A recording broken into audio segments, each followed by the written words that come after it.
ज्वारीची भाकरी करण्यासाठी मी तवा तापायला ठेवला आहे. त्यात थोडं पाणी घालते. गरम पाणी घातल्याशिवाय ज्वारीची भाकरी करता येत नाही. आता पाण्याला चांगली उकळी. आता पाण्याला उकळी झाल्या. जरासं पीठ घालायचं. आता हे मी ज्वारीचं पीठ घेतलं. ज्वारीचं पीठ चाळून घ्यायचं नाही. चाळून घेतलं तर त्यातलं सत्व जातं. आहे तसं घ्यायचं. चांगला भाग खाण्याचा भाग जाईल त्या व्यतिरिक्त हेच करायचं नाही. आता हे गरम पाणी नाही त्याच्यामुळं त्यात हात घालता येत नाही. जरासं टाकून टाकू किंवा चमचा आवडत नाही.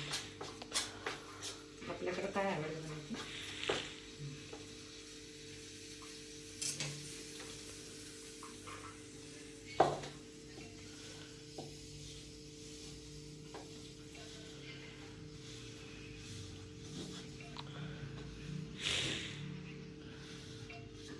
आता ह्याच्यात गार पाणी मिक्स करायचं. त्याला चिकट घेतलं असं म्हणतात मराठीत.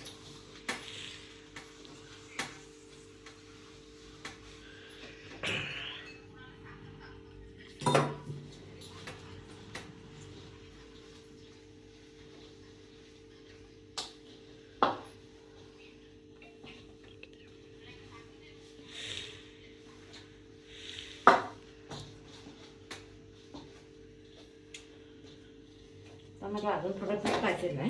ह्याच्यात घ्यायचं. मिक्स करू.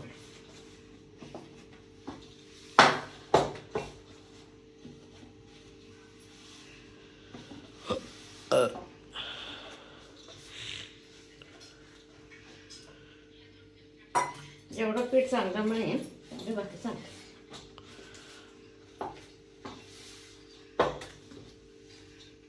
आता घेतलं थोडंच पीठ वाटायचं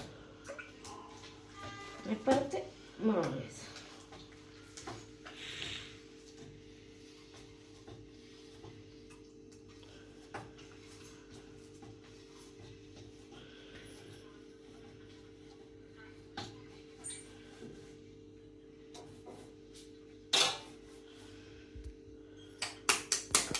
हातावर सुद्धा भाकरी करतात तर मी हातावर सुद्धा दाखवणार नाही.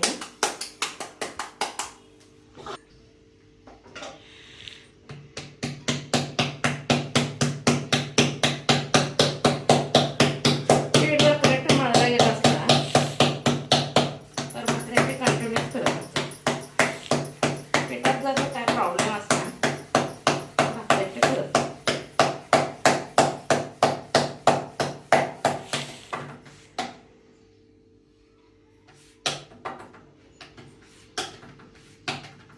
चुलीवर भाकरी केली तर त्या छान होते. कधी परत चुलीवरच्या भाकरीचा व्हिडिओ.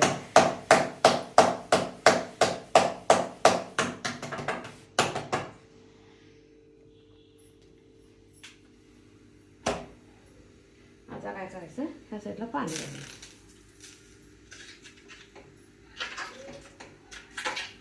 आता पाणी चांगलं हलकू द्यायचं. काही जण कापडानं लावतात पण मला हाताने लावली सवय. त्यांना हाताने लावायची सवय नाही तरी कापडाने लावतात. आता कसं झालं हे हडकलं. आता उलट करायचं. आमच्या इकडं जास्त रागी वापरली जाते त्यामुळे ज्वारीचं पीठ चांगलं दळून मिळत नाही. नावचं आपलं महाराष्ट्रात मिळतं तसं. आता ही साईड भाजल्या.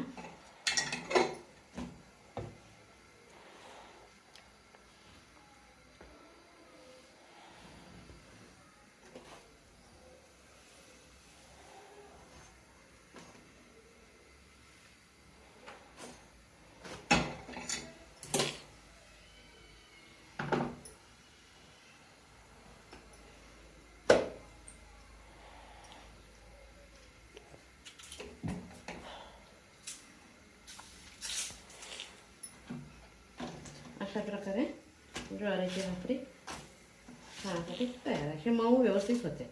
जरा पीठ चांगलं दळून आणायला पाहिजे आणि पीठ चांगलं मळलं गेलं पाहिजे. हे असं हडकलं की हडकलं उलट खाण्यासाठी तयार आहे. माझी रेसिपी आवडत असेल तर लाईक शेअर करा.